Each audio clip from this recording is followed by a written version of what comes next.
Superposition of waves. हमने stationery waves के बारे में पढ़ा था, एक बार वो याद करा देता हूँ। अगर आपके पास ऐसे दो फिक्स्ड बाउंड्रीज़ है और उस बाउंड्री के बीच में एक आपके पास स्ट्रिंग है और किसी तरीके से आप इस स्ट्रिंग को वाइब्रेट करते हो, इसमें वेव प्रोड्यूस करते हो, तो लेट अस से ये ट्रांसवर्स वेव बन रहा है स्ट्रिंग के अंदर, फॉरवर्ड मूविंग वेव ऐसा, इस रिजिड वॉल पे वो रिफ्लेक्ट होगा। ट्रांसवर्स वेव रिफ्लेक्ट होते वक्त ये जो ट्रफ है, ट्रफ का हो जाएगा क्रेस्ट, ठीक है, और ये इस तरह से जाएगा, यहाँ पर वापस से रिफ्लेक्ट होगा, वापस से वैसा ही वेव बनेगा, and this process will go on. तो आपको एक ऐसा वेव मिलेगा that will look like loops in a wire. ये ऐसा लूप दिखेगा वायर में। ये पॉइंट जो है इसका वाइब्रेशन एम्पलीट्यूड सबसे ज़्यादा होगा, ये पॉइंट का ये रेस्ट पे ही होगा। जो पॉइंट्स रेस्ट पे होंगे उसको हम लोग बोलते हैं नोड्स। जो पॉइंट्स का एम्पलीट्यूड, उस वायर का जो भी पॉइंट है जो सबसे ज़्यादा वाइब्रेट कर रहा है उसको बोलते हैं हम लोग एंटी नोड, जहाँ पर मैक्सिमम एम्पलीट्यूड होता है, एंटी नोड्स, ठीक है। सो नोड्स और एंटी नोड्स इस तरह से बनते हैं and you get a loop like structure in the wire and this is called your stationary wave. मैंने इसका वो वीडियो भी दिखाया था आप लोगों को, है ना, यूट्यूब पे। तो ये हो गया आपका स्टेशनरी वेव। ये वेव को स्टेशनरी इसलिए बोलते हैं because the structure looks as it is over the time. Reality में हो क्या रहा है, ये एक ही स्ट्रिंग है जो ऐसे वाइब्रेट कर रहा है, एक ये यहाँ पर ऊपर, यहाँ पर नीचे, फिर बाद में ये वाला ऊपर और ये वाला नीचे। सो ये ऐसा, फिर बाद में ये ऐसा, इस तरह से ये वाइब्रेट कर रहा है और ये इतना तेज़ी से वाइब्रेट करता है कि हमको दिखते वक्त ये लूप्स दिखते हैं, ठीक है। तो ये रियलिटी है। और दूसरा, इसमें अलग अलग मोड्स होते हैं, मोड्स ऑफ वाइब्रेशन, वो हम लोग आज पढ़ने वाले हैं। तो अलग अलग फ्रीक्वेंसीज पे ये ऐसा आपको ये जो स्ट्रक्चर है स्टेशनरी वेव का वो मिलता है। तो सबसे पहला जो मोड ऑफ वाइब्रेशन होता है, अगर मेरे पास एक वाइब्रेटिंग स्ट्रिंग है, so the first mode of vibration look something like this, ठीक है, इस तरह का दिखता है। मतलब हमारा जो स्ट्रिंग है वो ऐसा वाइब्रेट करेगा, फिर ऐसा करेगा, फिर ऐसा, फिर ऐसा, फिर ऐसा, फिर ऐसा, और हमको क्या दिखेगा, it will look like a single loop, ठीक है। ये दो क्या हो जाएंगे, ये दोनों पॉइंट्स एंटी नोड्स, सॉरी, ये दोनों पॉइंट्स हो जाएंगे हमारे नोड्स, जहाँ पर एम्पलीट्यूड है 0, जो फिक्स पॉइंट्स है या रेस्ट पे है, और ये हो जाएगा एंटी नोड। सो ये एक लूप बन जाएगा यहाँ पर। वैसे ही नेक्स्ट मोड जो होता है, ये फर्स्ट मोड ऑफ वाइब्रेशन है, ये सेकंड मोड ऑफ वाइब्रेशन है। कितने लूप्स दिख रहे हैं, 2। थर्ड मोड ऑफ वाइब्रेशन में कितने लूप्स दिखेंगे, 3, एंड सो ऑन, ठीक है। And all these vibration modes will have different frequencies, इनकी फ्रीक्वेंसीज भी अलग होगी। क्यों फ्रीक्वेंसी अलग होगी, बिकॉज ये एक वेव का आधा हिस्सा है। If this is my one wave, तो ये उसका आधा हिस्सा ये है। So this particular length will correspond to wave length equal to λ/2। Half lambda है, ये 1 लैम्डा है। इसके नेक्स्ट वाला होगा वो 1 half lambda, half plus half 1 lambda, उसके नेक्स्ट वाला half plus half plus half 3/2 lambda, and so on. तो अलग अलग जो एक ही स्ट्रिंग है, उतना ही वही जगह पे उसका उतना ही लेंथ है, वही दोनों रिजिड वॉल्स हैं, सब कुछ सेम है, सिर्फ फ्रीक्वेंसीज अलग अलग है, ठीक है। तो जब भी हम कोई किसी म्यूजिकल इंस्ट्रूमेंट को या किसी इस तरह के स्ट्रिंग इंस्ट्रूमेंट को बजाते हैं, मैं स्ट्रिंग के लिए एग्जांपल दे रहा हूँ, example is applicable for all cases, flute के लिए भी चलता है ना। तो स्ट्रिंग का पहले समझ लो। So when you vibrate any kind of string instrument और any kind of string, you will find that there are different frequencies which are present in the vibration of the string. एक होता है fundamental frequency, ठीक है, उसके बाद होता है नेक्स्ट मल्टीपल, उसके बाद होता है नेक्स्ट मल्टीपल, उसके बाद होता है उसका नेक्स्ट मल्टीपल। तो ये जो मल्टीपल्स है इनको हम लोग बोलते हैं ओवरटोन्स। ये है हमारा फंडामेंटल। याद करो, अगर मेरा सिंपल पेंडुलम है तो सिंपल पेंडुलम का जो नेचुरल फ्रीक्वेंसी होता है दैट इज़ दिस फंडामेंटल, अगर सिंपल पेंडुलम को इससे रिलेट करना है तो, ठीक है। तो जो भी नेचुरल फ्रीक्वेंसी ऑफ वाइब्रेशन आएगा दैट इज़ फंडामेंटल, उसके जो मल्टीपल्स आएंगे दोज आर ओवरटोन्स, ठीक है। अब म्यूज़िक की बात करेंगे तो हमारे पास 7 सुर होते हैं ना, सा, रे, गा, म, प, द, नी, सा, ठीक है। तो ये 7 सुर जो है इनके कॉरस्पॉन्डिंग एक डेफिनेट फ्रीक्वेंसी होती है, ठीक है। अब थोड़ा सा मैं वेस्टर्न म्यूज़िक की तरफ जा रहा हूँ, क्योंकि वेस्टर्न म्यूज़िक में फ्रीक्वेंसीज फिक्स होती है, इंडियन क्लासिकल में फ्रीक्वेंसीज रिलेटिव होती है, मतलब आप कहाँ से शुरू कर रहे हो उसके आगे बाकी फ्रीक्वेंसी होती है। बट हम लोग क्या करते हैं, वेस्टर्न स्टैंडर्ड लेता है। तो अगर सा की बात करेंगे तो फ्रीक्वेंसीज 256 हर्ट्ज़, ठीक है। इसका नेक्स्ट मल्टीपल इसका डबल होगा, समझ में आया? तो यहाँ से लेके यहाँ तक ये एक ऑक्टेट हो गया, एक सप्तक जिसको बोलते हैं हम लोग शास्त्रीय संगीत में, इंग्लिश में बोलते हैं octet. So this is a octet. और यहाँ पर जो नेक्स्ट फ्रीक्वेंसी होगा, नेक्स्ट सा जो होगा, that will be multiple of previous सा। And when you plug a string in string instrument, later से आपके पास एक गिटार है जिसमें आपने सा को प्लग किया, तो वहाँ पर ये तो, क्योंकि उसका नेचुरल फ्रीक्वेंसी 256 हर्ट्ज है लेटर से, तो ये तो बजेगा, उसके साथ ये भी फ्रीक्वेंसी प्रेजेंट होगा। And that distinguishes different sounds of the same of same note, ठीक है। फॉर एग्जांपल, अगर आपने सा प्ले किया पियानो से, यही सा प्ले किया लेटर से गिटार से, यही सा प्ले किया आपने लेटर से फ्लूट से और वायलिन से, ठीक है। वायलिन का शायद से स्पेलिंग गलत लिखा है मैंने, ओके। तो अलग अलग इंस्ट्रूमेंट्स हैं। अगर सेम सॉन्ग आप लेटर से एक नोट छोड़ दो, कोई आप गाना सुन रहे हो, इंस्ट्रूमेंटल सॉन्ग है, अलग अलग इंस्ट्रूमेंट से सुन रहे हो, आवाज़ अलग आते हैं। अगर आप उसका फ्रीक्वेंसी चेक करोगे, you will notice that the frequencies are same, ठीक है। एक ऐप आता है एंड्रॉयड प्ले स्टोर पे, वो ऐप अगर आप में से कोई डाउनलोड कर सकते हो वो करो अभी, डार्ट ट्यूनर, या फिर किसी के पास पियानो ऐप है क्या, पियानो या म्यूजिकल इंस्ट्रूमेंट वाला ऐप है अभी फ़ोन में, ठीक है। हम एक एक्सपेरिमेंट करेंगे, ये मुझे जो ओवरटोन्स बताना है एक्सपेरिमेंटली बताता हूँ। तो डार्ट ट्यूनर का एक ऐप है, वो डाउनलोड कर लो, बाकी म्यूज़िक वाले तो ऐप है मेरे फ़ोन में। तो एक छोटा सा एक्सपेरिमेंट करके दिखाता हूँ, so that you will understand कि अलग अलग इंस्ट्रूमेंट है, उससे मैं सेम फ्रीक्वेंसी प्ले करूँगा। ये जो ऐप है ये आपकी फ्रीक्वेंसी को कैप्चर करेगा, but you will hear different sound from different instrument. Even if the frequencies are same, आपके कान उसको अलग अलग तरीके से परसीव करते हैं। Why that happens? That happens due to overtones. Overtones are the multiple of fundamental frequency that are present in the fundamental vibrations, ठीक है। देखते हैं, एक्सपेरिमेंट से देखते हैं, समझ में आएगा।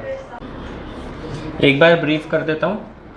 कभी भी कोई भी इंस्ट्रूमेंट होगा तो उसके दो फ्रीक्वेंसी होता है, एक होता है नेचुरल फ्रीक्वेंसी, दूसरा हम लोग बोलते हैं फोर्स फ्रीक्वेंसी, फोर्स वाइब्रेशन, ठीक है। जब आप किसी इंस्ट्रूमेंट या किसी म्यूजिकल इंस्ट्रूमेंट का कोई पार्ट को वाइब्रेट करते हैं, जैसे कि स्ट्रिंग को वाइब्रेट किया, या फिर फ्लूट के अंदर होता है एयर कॉलम जो वाइब्रेट होता है, ठीक है, तो वो हमेशा नेचुरल फ्रीक्वेंसी पे वाइब्रेट होता है, ठीक है। और इस नेचुरल फ्रीक्वेंसी के साथ कुछ मल्टीपल्स प्रेजेंट होते हैं। Let us call this natural frequencies N0। तो multiples of natural frequency, they are also present, and these multiples are called overtones. और फंडामेंटल प्लस मल्टीपल, ये सारा मिलके जो बनता है, ये बनता है हार्मोनिक्स, ठीक है। तो किसी भी म्यूज़िकल इंस्ट्रूमेंट को आप बजाओगे तो उसके जो वाइब्रेटिंग उसका जो पार्ट है वहाँ पर प्रोड्यूस होते हैं harmonics, which includes fundamental as well as the multiple of fundamental, ठीक है।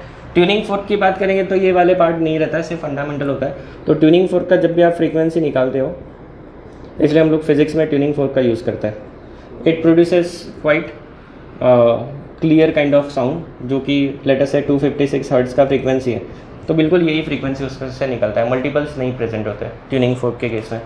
और अगर उसका आप वेव फॉर्म देखोगे तो it looks something like this. Flute का भी काफ़ी हद तक प्योर वेव फॉर्म होता है, ये प्योर वेव है ना, इसमें मल्टीपल्स प्रेजेंट नहीं है। फ्लूट के केस में भी काफ़ी हद तक ऐसा ही वेव फॉर्म बनता है, सिमिलर काइंड ऑफ, ठीक है। ये हो गया आपका हार्मोनिक्स एंड ओवरटोन्स।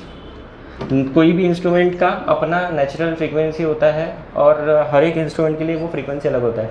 अगर आपने गिटार देखा होगा तो गिटार में अगर आप there is a part which is called finger board, ऐसा इस तरह का कुछ तो स्ट्रक्चर होता है गिटार का, ठीक है। और यहाँ पर ये होता है आपका फिंगर बोर्ड, और यहाँ पर वो बाकी सारा additional mechanism. So this is finger board. यहाँ पर आपके स्ट्रिंग्स लगे हुए हैं, इसके अंदर ऐसे मल्टीपल स्ट्रिंग्स लगे हुए हैं। किसी भी एक स्ट्रिंग को ले लो, आप उसको प्लग करो, you will hear a particular kind of sound. फिर आप फिंगर बोर्ड पे यहाँ प्रेस कर लो। जब आप यहाँ प्रेस कर रहे हो तो वाइब्रेटिंग लेंथ यहाँ से यहाँ तक हो गया, this will be the vibrating length, you will hear a different sound. फिर आप यहाँ प्रेस कर लो, you will hear a different note. आप क्या कर रहे हो, you are changing the length, vibrating length, and you get different frequencies of vibration. आपको सा रे ग अलग अलग जो नोट्स चाहिए वो आप अलग अलग जगह पर प्रेस करके क्रिएट कर सकते हो। तो आप चेंज क्या कर रहे हो, you are changing the vibrating length. Vibrating length change करने से आप फ्रीक्वेंसीज को चेंज कर सकते हो। यहाँ पर समझ में आ रहा है। तो हर लेंथ के कॉरस्पॉन्डिंग एक फिक्स फ्रीक्वेंसी प्रेजेंट होता है ना। तो वो मुझे बताना था यहाँ पर। And that fix frequency corresponding to that length is the natural frequency. और उसके साथ जो प्रेजेंट होते हैं एक्स्ट्रा वो होते हैं उसके multiples, which is called harmonics, overtones. ठीक है। और सब मिला के जो बनता है वो है हार्मोनिक्स। आप एक बार गिटार का साउंड सुनो और एक बार सितार का साउंड सुनो, आपको बहुत ज़्यादा फ़र्क सुनाई देगा, है ना। कौन सा साउंड ज़्यादा प्रेजेंट होता है, सितार या गिटार? सितार ज़्यादा ये होता है बहुत सुंदर या फिर प्लीजिंग होता है। क्यों? क्योंकि उसमें ओवरटोन्स बहुत ज़्यादा प्रेजेंट होता है। अगर आप सितार को ध्यान से देखोगे, सो देर आर मेन स्ट्रिंग्स जिसको हम लोग प्लग करते हैं, उसके नीचे एक सेकेंडरी ग्रुप ऑफ स्ट्रिंग्स होता है जिनको एक पर्टिकुलर फ्रीक्वेंसी पे सेट किया रहता है बाय एडजस्टिंग देयर लेंथ। तो जब मैं लेटर से सा मैंने प्लग किया तो सा मेरे मेन स्ट्रिंग पे तो वाइब्रेट करेगा, बट वो जो सेकेंडरी स्ट्रिंग्स है उनमें से एडिशनल ओवरटोन्स बनेंगे जिसके वजह से सितार जो है वो ज़्यादा प्लीजेंट लगता है उसका sound compare to other instruments. So because of those overtones the sound is much more better, you can say it has a better feeling for your brain, है ना। तो वो ज़्यादा अच्छा प्लीजेंट फीलिंग उसकी वजह से आता है। अब हम लोग एयर कॉलम की बात करेंगे। जैसे हमने देखा स्ट्रिंग इंस्ट्रूमेंट में क्या होता है, स्ट्रिंग इंस्ट्रूमेंट्स में वाइब्रेटिंग पार्ट क्या होता है, string itself is a vibrating part. लेकिन जो हमारे विंड इंस्ट्रूमेंट होता है, विंड इंस्ट्रूमेंट मतलब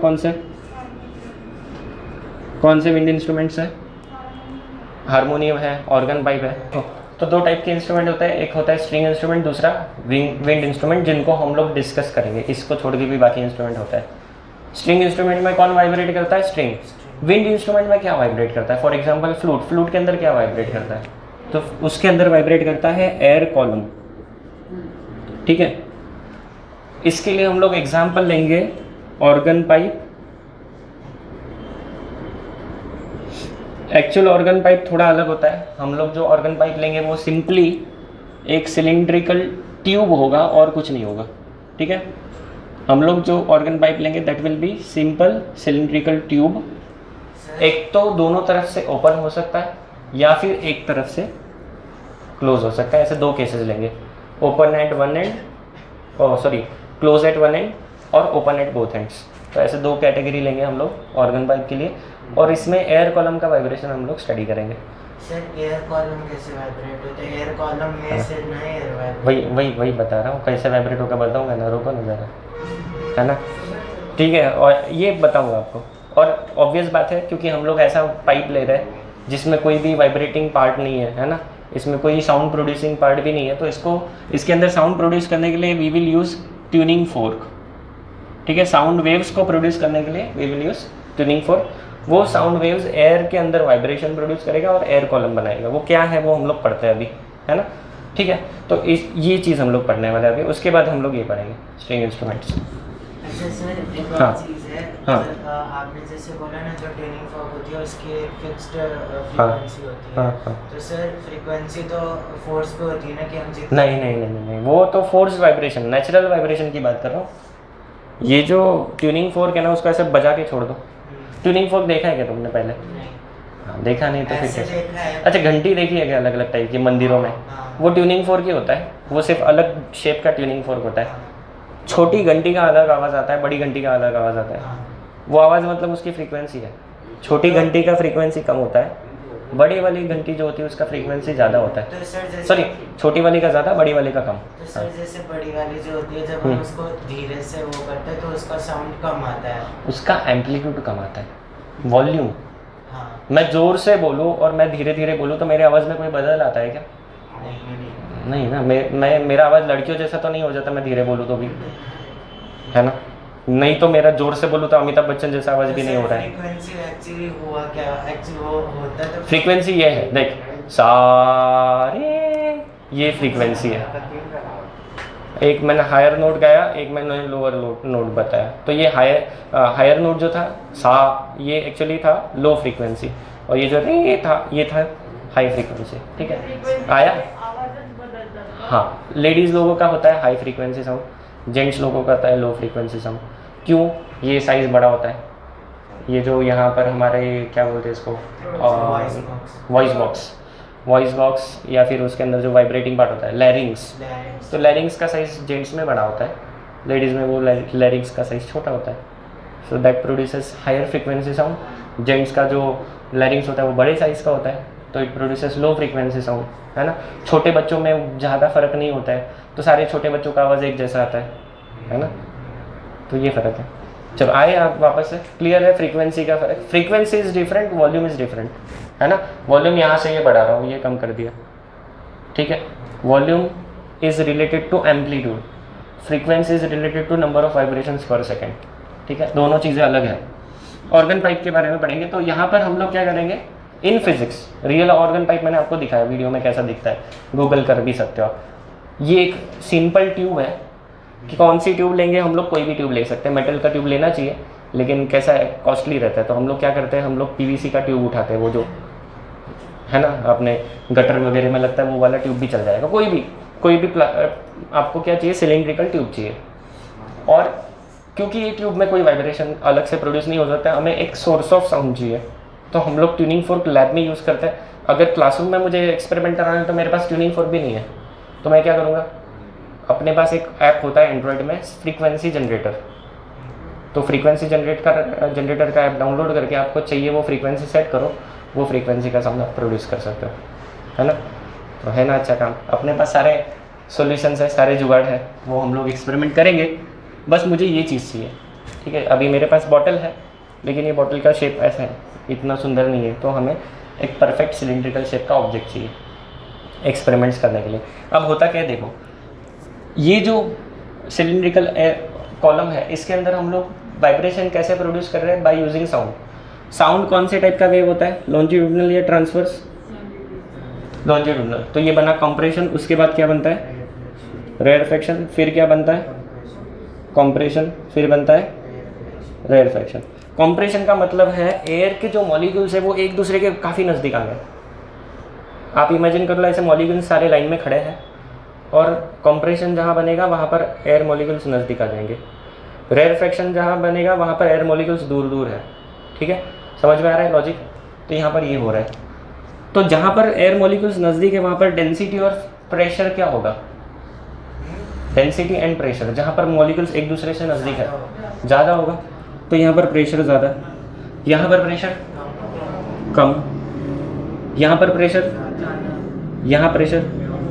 तो ये कौन सा टाइप का वेव बना, हमारा जो ट्रांसवर्स वेव है उसी जैसा दिख रहा है ये वेव, ठीक है। याद रखना, जहाँ पर लॉन्जिट्यूडिनल वेव्स आएंगे, साउंड वेव्स आएंगे, वहाँ पर हम लोग ये डायग्राम से स्टडी करना मुश्किल है।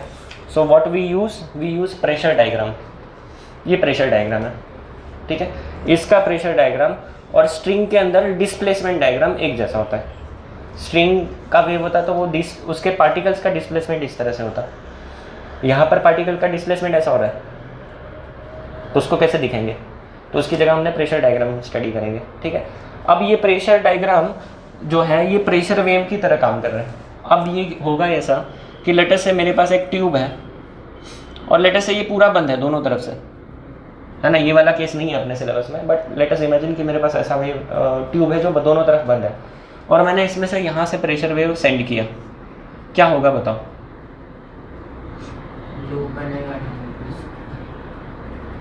जैसे ही मैंने प्रेशर वेव सेंड किया, ये प्रेशर वेव हमारे ट्रांसवर्स वेव जैसा ही है, तो यहाँ पर ट्रफ का बन जाएगा क्रेस्ट।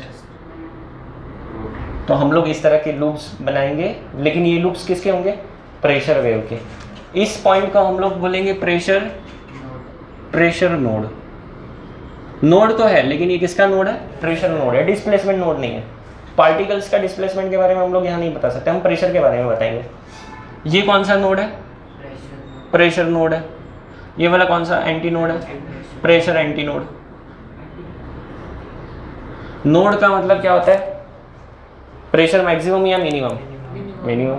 एंटी नोड में प्रेशर मैक्सिमम, इस तरह से होगा, ठीक है।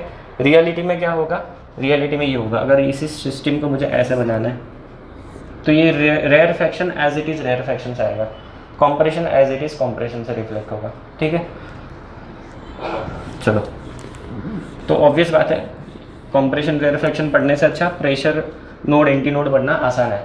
तो हम लोग इस तरह के डायग्राम बनाएंगे। अब पाइप जो है हम लोग ये वाला केस लेंगे। एक केस में पाइप जो है वो दोनों तरफ ओपन है, ये वाला केस हम लोग नहीं पढ़ते, हम लोग ये पढ़ते हैं pipe open at both ends, दोनों तरफ खुला है। तो होगा ये, क्योंकि ये खुला है, यहाँ पर जो मेरे एयर के मॉलिक्यूल्स है वो इजीली वाइब्रेट कर सकते हैं। ये एनक्लोज्ड मीडियम से ओपन मीडियम है, so this behaves like denser medium and this behaves like rarer medium. और मेरा जो साउंड वेव है वो यहाँ से यहाँ जाता है, इस पॉइंट पर बनता है मेरा anti node.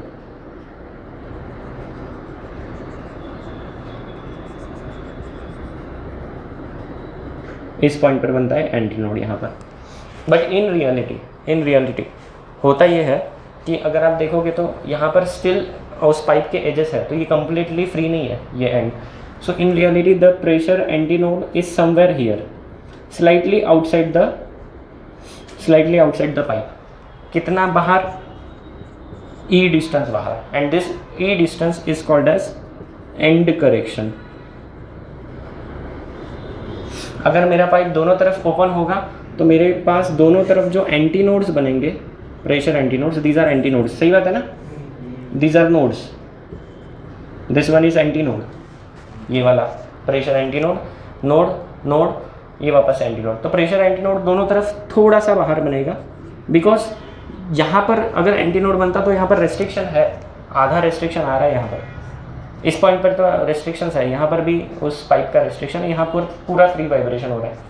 So this point is pressure anti node. So in reality the anti node, pressure anti node is slightly outside the pipe, and that slight distance is E, which is called and correction. और ये कितना होता है, इसके लिए भी formula है, E is equal to 0.3 times D is the diameter of pipe. एक बार चेक कर लेता हूँ 0.3 डी है या R है, डायमीटर ऑफ पाइप है D। एक बार देख लेते हैं एंड करेक्शन का क्या फॉर्मूला है,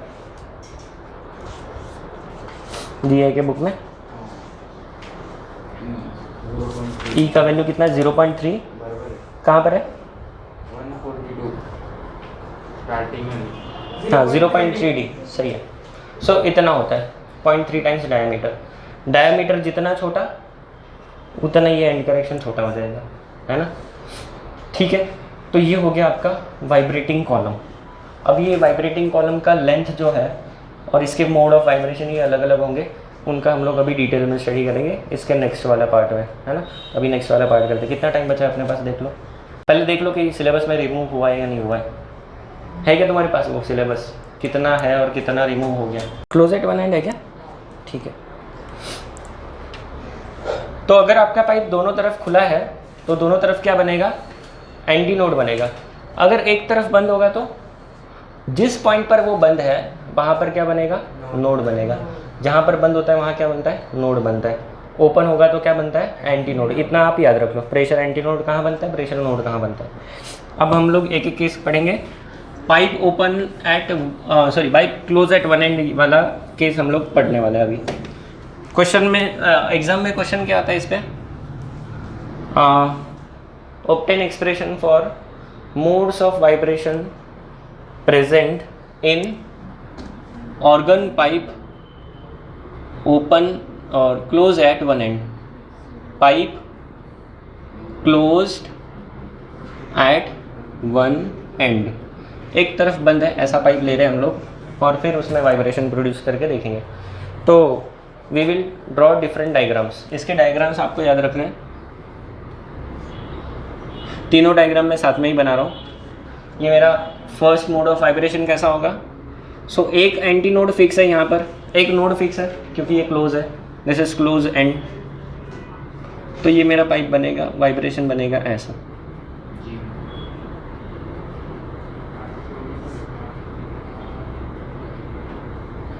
आपको पता है थोड़ा सा ऊपर जाने वाला है, बट ठीक है, हम लोग डायग्राम बनाते वक्त एंड करेक्शन को नहीं लेंगे फिलहाल, तो ये ऐसा फिलहाल नहीं लेते एंड करेक्शन को। So this will B first mode of vibration. अगर ये मेरा कंप्लीट वेव है तो यहाँ से यहाँ तक का ये जो पार्ट है ये कितना वेवलेंथ होगा? This is 1 wavelength lambda, this is λ/2, तो ये कितना? तो ये जो लेंथ है दिस इज़ λ/4। समझ में आ रहा है? और ये पाइप का लेंथ तो फिक्स ही है, लेट अस से पाइप का लेंथ है कैपिटल L, तो L कॉरेस्पॉन्ड्स टू λ/4। उस पे से आपको लैम्डा फ्रीक्वेंसी मिलेगा विच इज़ फंडामेंटल फ्रीक्वेंसी, क्योंकि ये first and lowest possible vibration mode है, इससे लोएस्ट नहीं हो सकता। एक नोड एक एंटी नोड, इससे लोएस्ट वाइब्रेशन इस पाइप में नहीं हो सकता। ये क्लियर है? तो अब ये हो गया अपना फर्स्ट डायग्राम। एक और है, नेक्स्ट हायर मोड बनाएंगे हम लोग इसके बाद वाला, λ/4 हो गया। ये फर्स्ट मोड हो गया, first mode of vibration. Next mode बनाते हैं यहीं पे, सेम पाइप बनाना है आपको, ठीक है। अब क्या होगा, यहाँ पर एक एंटी नोड था वो एज इट इज़ रहेगा, और एक और एंटी नोड, एक और नोड आ जाएगा, एक नोड इधर और एक नोड यहाँ कहीं तो आ जाएगा। So you will have this kind of wave. मतलब आपको उसमें करना क्या है, एक लूप ऐड कर देना है, जो प्रीवियस था उसमें एक लूप ऐड कर दो।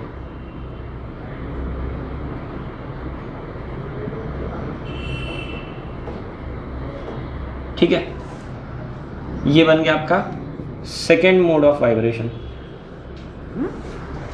डायग्राम से याद रखना है, डायग्राम से ही सब कुछ है, डेरिवेशन दो लाइन के हैं, डायग्राम में ही सब कुछ है। देखो, now this length L of the pipe corresponds to how many wavelengths?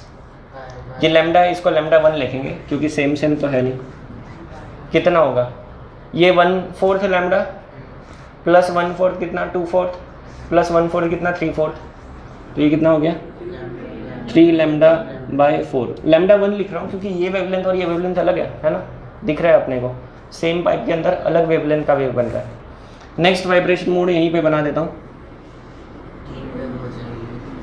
हाँ, एक और लूप ऐड कर दो, पिछले वाले में एक और लूप ऐड कर दो, बन गया काम।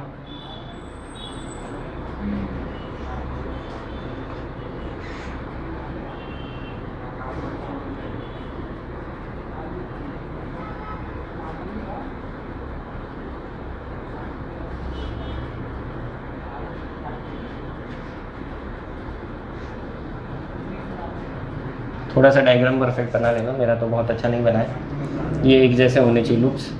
तो अब ये कितना? 1 2 3 4 5 5 λ/4। इसको λ1 बोले, इसको λ2 बोल देते हैं, है ना, अलग अलग वेवलेंथ है। So this is third mode of vibration. ऐसे हायर मोड्स और भी प्रेजेंट हो सकते हैं, हम लोग पहले 3 मोड्स पढ़ेंगे, है ना, अपने सिलेबस में फर्स्ट 3 मोड्स के बारे में डिस्कशन दिया हुआ है। अब हम लोग फाइंड करेंगे what are the different frequencies. इसका फ्रीक्वेंसी फंडामेंटल होगा, ये ओवरटोन्स है, ये होगा फंडामेंटल और ये होंगे ओवरटोन ओवरटोन। तो सर फंडामेंटल मतलब एक तरह से रिलीज फ्रीक्वेंसी जो, हाँ, ये फर्स्ट ओवरटोन, ये second overtone, minimum possible vibrating frequency, इसके नीचे नहीं वाइब्रेट कर सकता, तो ये मिनिमम पॉसिबल है फंडामेंटल। ये फर्स्ट ओवरटोन, ये सेकंड ओवरटोन। अब हम लोगों को इसके फ्रीक्वेंसीज निकालने हैं, तो हमें सिंपल फॉर्मूला जो पता है, speed is equal to v equal to n lambda, v is equal to n lambda. ये पता है क्या फॉर्मूला आपको? Where n, v is the velocity of sound, क्योंकि यहाँ पर साउंड वेव है, n is the frequency and lambda is the wavelength. सही है क्या? ये फॉर्मूला पता है? तो इस पे से हम लोग n इक्वल टू लिखेंगे v अपॉन लैम्डा, ठीक है। n इक्वल टू क्या लिखेंगे? v upon lambda. ये फॉर्मूला समझ में आ रहा है क्या? ये पता है क्या तुमको? हाँ या नहीं? नहीं पता तो बोलो। Velocity equal to distance upon time, ये पता है क्या? सबको पता है। मेरे पास एक कोई तो वेव है जिसका वेवलेंथ है लैम्डा यहाँ से यहाँ तक, तो यहाँ से यहाँ तक जाने में जो टाइम लगता है वो कितना होता है, टाइम पीरियड टी होता है, और टाइम पीरियड टी इज 1/फ्रीक्वेंसी। ठीक है, डिस्टेंस की वैल्यू डाल दो लैम्डा, टाइम कितना लगा टी, 1/t कितना होता है, n होता है। आया क्या फॉर्मूला? ठीक है, तो ये फॉर्मूला आप याद रखो, speed equal to v equal to n lambda. किसी भी वेव के लिए आप लिख सकते हो, किसी भी वेव के लिए, साउंड के लिए ही नहीं, किसी भी वेव के लिए।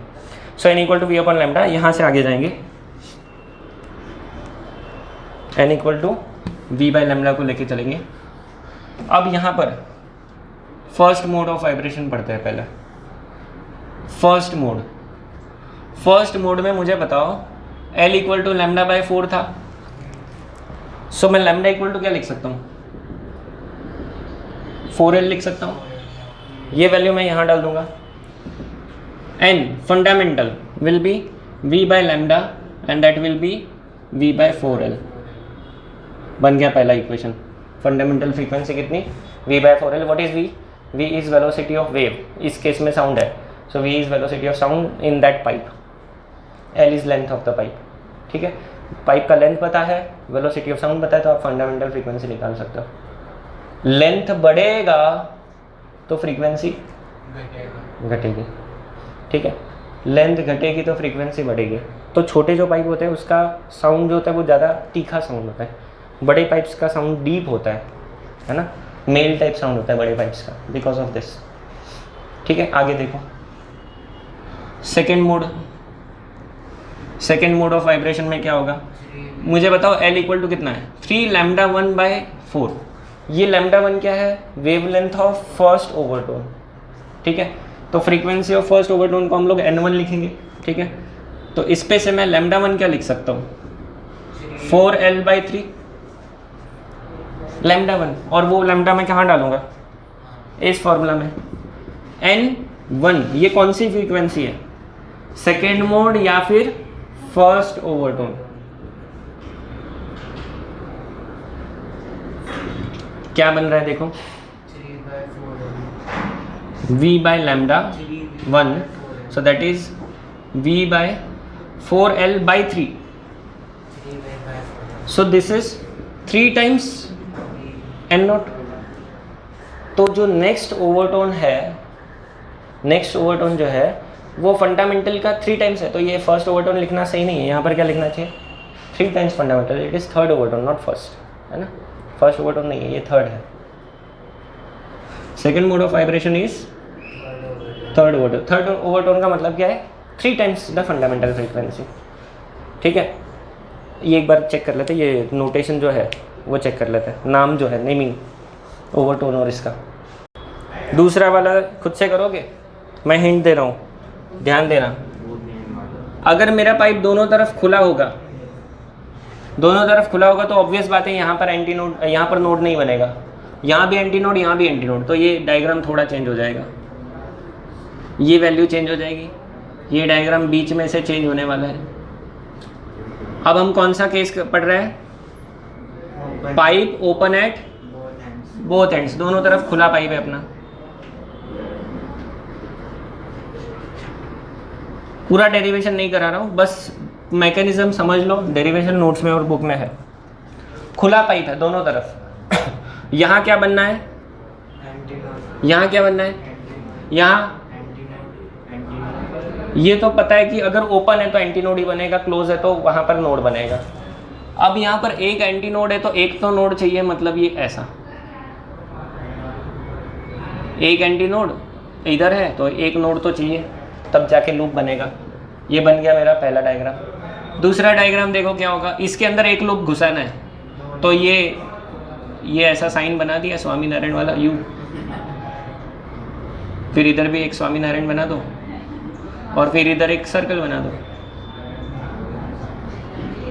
है ना, ये बन गया। नेक्स्ट, अब इसके अगले में क्या होगा, 2 लूप डाल देंगे, 2 स्वामी नारायण 2 लूप और, तो ये इधर ऐसा बन गया U, इधर बना दिया U, इधर बन गया मेरा पहला लूप, इधर बन गया मेरा दूसरा लूप, है ना। डायग्राम एकदम रंगोली जैसे है क्या नहीं? जिसको रंगोली अच्छे से बनाने आता है वो उसको ये डायग्राम बहुत इजी जाएंगे। आता है क्या रंगोली बनाने? अब इधर वेवलेंथ बताओ, ये कितना होता है? 1/4 लैम्डा होता है। 1/4 + 1/4 कितना हो गया? मतलब कितना? λ/2। सही है ना? 1/4 है, ये 1/4 है, 2/4 मतलब λ/2। 1/4, 2/4, 3/4, 5/4। इसको लैम्डा लिखा था तो इसको λ1 लिखेंगे। इसका बताओ, 1 2 3 4 5 6, 6/4 मतलब 3/2 ना? 6/4 इज 3/2, 3/2 λ2। कहाँ चेंजेस आएंगे? यहाँ कोई चेंजेस आएंगे क्या? नहीं। यहाँ कोई चेंजेस आएंगे क्या? काय हे का काउंट करा बरं, काय चुकलं का? 1 2 3 4, अरे 4/4 आहे। 1 2 3 4, 4/4 आहे। मी एक जास्त काउंट केला तो 4/4 इज 1 है ना? 1 2 3 4 5 6, 6/4, 3/2 बरोबर है। आता यहाँ क्या चेंज आ जाएगा? L = λ/2, इधर 2 खत्म, पहला आ गया। अब ये वाला बताओ, इधर क्या लिखे? 1 लिखे। इधर क्या लिखे? 1 लिखे। इधर क्या लिखे? 1 है ना? तो मैं इसको 2/2 लिख देता हूँ। मतलब ये क्या हो गया? ट्वाइस फंडामेंटल हो गया। अगला वाला देखो, है क्या नहीं भारी? तो एक ही डेरिवेशन रटना है आपको। 3/2, ये 2/3, ये इधर 3/2, और ये कितना हो जाएगा? 3 टाइम्स फंडामेंटल। तो कौन से प्रेजेंट है? इवन या ऑड या दोनों? इवन प्रेजेंट है, ऑड भी प्रेजेंट है। All harmonics are present in vibration of air column for pipe open at both ends. हो गया क्या? एक और डेरिवेशन कुछ मैंने नया किया, सिर्फ मुझे क्या रटा हुआ है? डायग्राम मुझे लर्न है। आपको भी डायग्राम भी लॉजिकल है। ओपन जहाँ होता है वहाँ एंटी नोड है, तो बीच में एक नोड तो आना है, तो बीच में एक नोड ला लिया। उसके बाद एक लूप डालो, फिर 2 लूप डालो, और चाहिए तो 3-4 लूप डाल सकते हो आगे। हमें फर्स्ट 3 मोड से जनरली पूछते हैं एग्जाम में। यहाँ क्या क्या लिखेंगे देखो, ये तो सब सही है।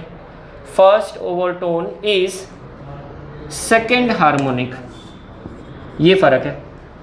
First overtone is second harmonic. Second harmonic मतलब ट्वाइस द फंडामेंटल फ्रीक्वेंसी। यहाँ पर कहाँ गया? थर्ड, सेकेंड, फर्स्ट ओवरटोन हो गया ना, second overtone is third harmonic.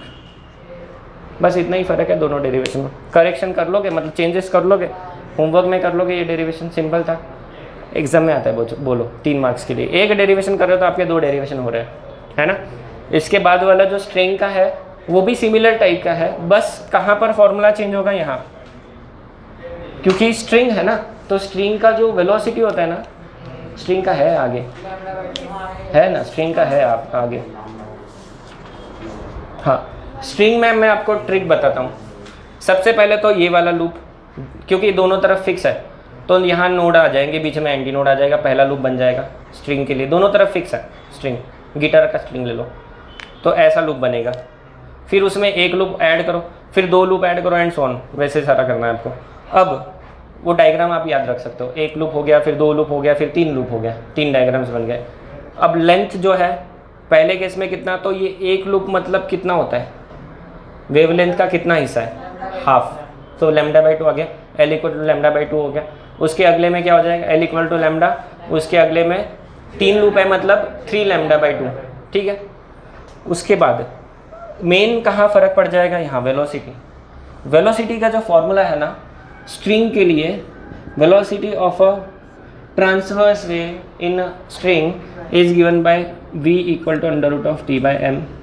बस सारे फॉर्मूला में आपको v जहाँ जहाँ दिख रहा है वहाँ √T/m डालना है, और बाकी जो लैम्डा की L के टर्म्स में वैल्यू है वो पुट करते जाओ। अगला भी डेरिवेशन आप खुद कर सकते हो। तो स्ट्रिंग वाला ट्राई करो, आया तो मैं नहीं पढ़ाऊँगा, अगर नहीं समझ में आया तो वो मैं पढ़ाऊँगा, ठीक है। सेकेंड वाला जो है pipe open at both and, ये आपके लिए होमवर्क है, खुद से करना है। लिख तो दिया है मैंने पूरा डेरिवेशन, खुद से करना है, ठीक है। नोट्स में से प्रिपेयर करो। हाँ, इसको फर्स्ट ओवरटोन ही बोला है क्योंकि उसके आगे वाला फ्रीक्वेंसी जो प्रेजेंट है, but it is 3 times fundamental, तो इसको हम लोग बोलेंगे फर्स्ट ओवरटोन। यहाँ पर जो फर्स्ट ओवरटोन है इज़ थर्ड हार्मोनिक, लेकिन ये थर्ड हार्मोनिक कहाँ पर है? इस केस में ही, दूसरे केस में कुछ और हो सकता है ना। इस एग्जाम्पल में it is third harmonic.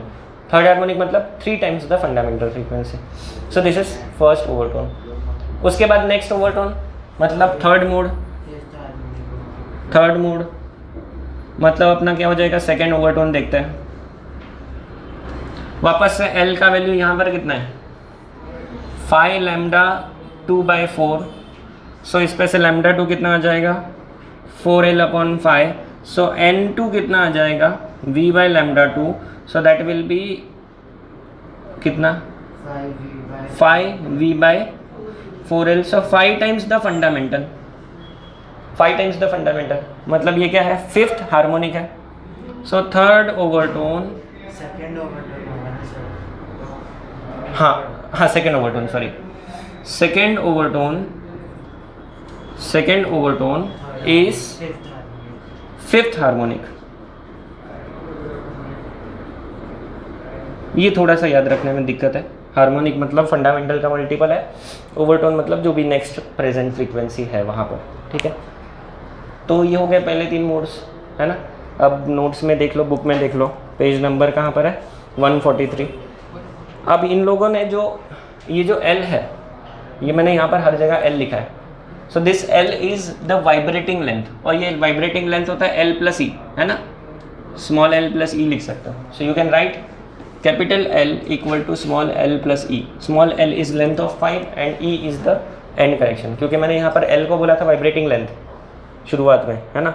And in reality यहाँ पर एक एडिशनल E आ जाएगा क्योंकि एक तरफ खुला है, दूसरी तरफ बंद है, ठीक है। तो आपके सारे फॉर्मूला में जहाँ पर कैपिटल L है वहाँ पर आप स्मॉल L+E लिख सकते हो, जो अपने टेक्स्ट बुक में उन लोगों ने किया है। देखो तो टेक्स्ट बुक में इक्वेशन 6.17 देखो, है ना, वहाँ पर भी L+E यूज़ किया है। 6.18 में भी उसके ऊपर वाली इक्वेशन में L+E यूज़ किया है। नेक्स्ट पेज पे 6.19 पे भी L+E यूज़ किया है। तो what is small L? Pipe का लेंथ, और E and correction, total vibrating length capital L। यहाँ चाहिए तो लिख देता हूँ। सर ये नेग्लिजिबल नहीं हो सकता इस केस में? छोटा होता है बट लिखना ज़रूरी है, क्योंकि हम लोग जनरल इक्वेशंस निकाल रहे हैं ना, कोई स्पेसिफिक पाइप के लिए हम लोग कैलकुलेशन नहीं कर रहे हैं। अरे मेरे पास पाइप कौन सा है पता नहीं, मोटा हो सकता है, छोटा हो सकता है, और E जो है वो पाइप के डायमीटर पे डिपेंड कर रहा है। सो जनरलाइज नहीं करते उसको। ये वेव्स होती हैं, ये क्या बोलते हैं, थिकनेस ऑफ पाइप पे डिपेंड करती हैं। फ्रीक्वेंसीज ना, हाँ, यहाँ देखो ना, अगर ये फॉर्मूला देखते तो ऐसा लगता है कि it does not depend on the thickness of pipe, लेकिन इस कैपिटल L की वैल्यू क्या है? Small L+E। Small L is length of pipe, small L is pipe length. इसमें कोई प्रॉब्लम नहीं कि पाइप लेंथ पे डिपेंड कर रहा है। प्रॉब्लम कहाँ पर है? एंड करेक्शन क्या होता है? एंड करेक्शन होता है 0.3D। हाँ, सो ये थिकनेस पे थोड़ा सा डिपेंड करता है, बहुत नहीं लेकिन डिपेंड करता है इतना, है ना, क्योंकि यही फॉर्मूला में आएगा, फ्रीक्वेंसी के फॉर्मूला में आना है हर जगह पे, है ना। So it will contribute. Major contribution किसका है? इसका बहुत कम है, लेंथ का कंट्रीब्यूशन ज़्यादा है, ठीक है। अगर आपके पास सेम लेंथ के 2 पाइप है, एक मोटा और एक पतला, तो ये फॉर्मूला के हिसाब से सेम फ्रीक्वेंसी होगा, लेकिन उसमें जो करेक्शन ऐड करेंगे तो फ्रीक्वेंसी थोड़ा सा फ़र्क पड़ जाएगा, है ना, थोड़ा सा फ़र्क पड़ेगा। If you have 2 pipe having different diameter but having same length, so this formula tells you that you should get same frequency. But इस फॉर्मूला में ये जो करेक्शन वाला टर्म ऐड कर दोगे, you will notice that frequency थोड़ा सा अलग होने वाला है ना। चलो हो गया, ये लिख लो।